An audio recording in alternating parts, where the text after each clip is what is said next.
Hello, everybody.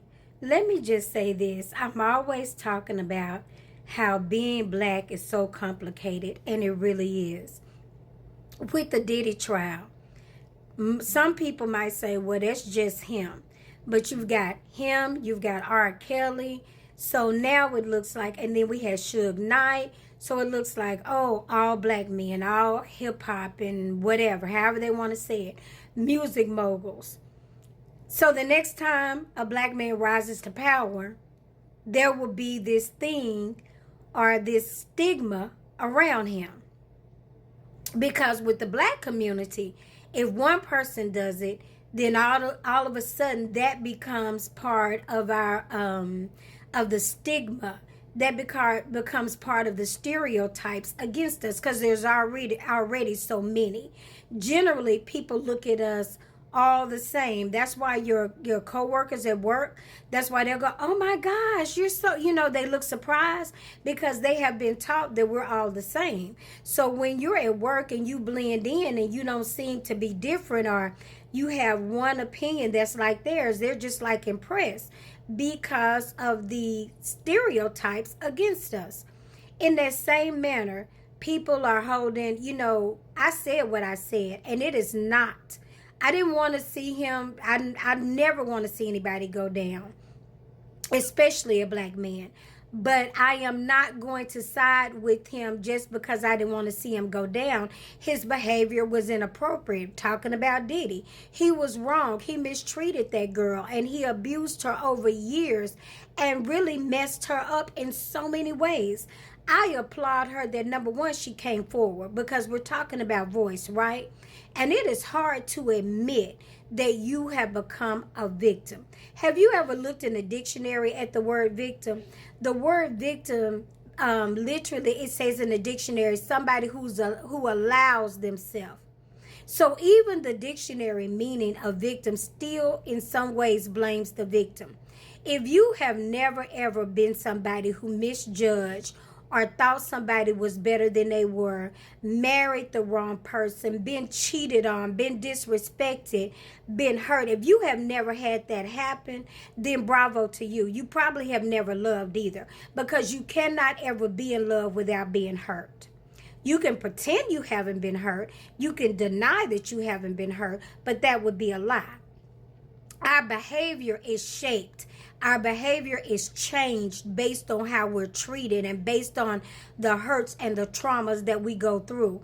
We either adapt, we either grow from them, or we succumb to them and we become totally different people. And some people never let their guard down again because the hurt is so painful and they just cannot do it.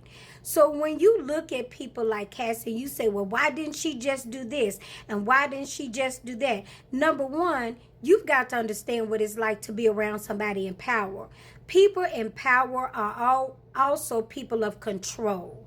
So it's not like she just had money sitting around. She had access to things, but he controlled those things. So you may have access to money and people look at it and go, ooh, if that much money I would have done, she wouldn't have had to sue if she really had the access. Think about it. Then there are women who are with powerful men and they are strategic enough to get away. And guess what? We still talk about that black woman. We still talk about how she tried to bring them down.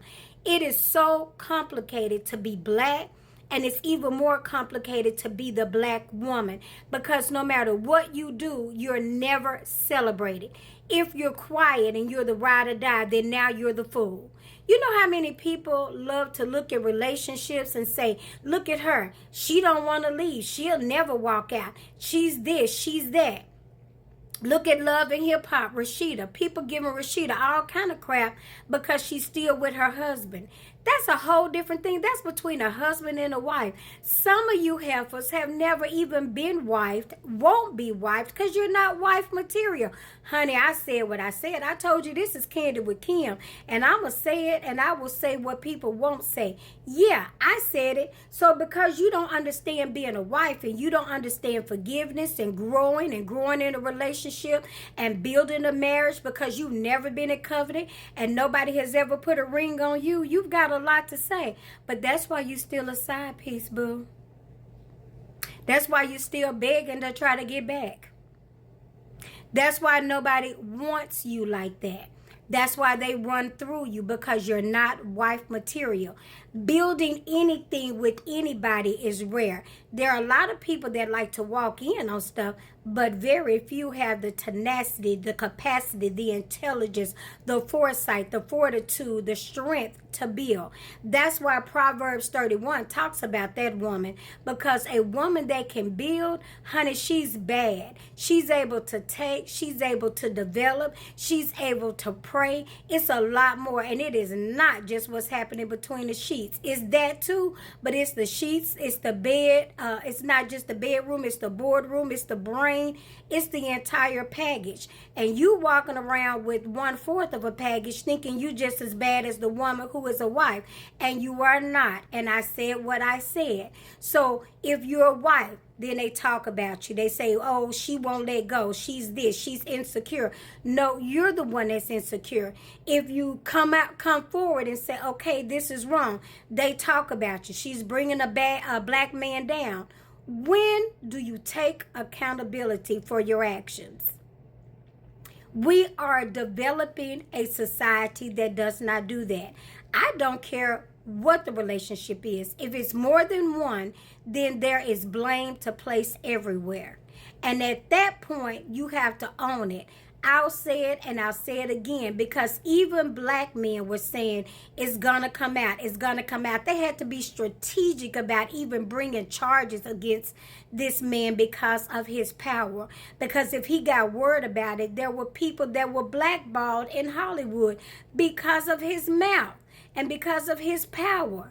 Just like the guy who said, well, you know, he was told to get home. He got home. Diddy wasn't there because he was smart enough not to be there. But that does not mean he didn't feel his presence. And it does not mean that Diddy didn't let the man know, I can get to you. So see, it's never as easy as we want to make it. It's never as black and white. Whether you speak up, you become a target. If you don't talk, you become a target.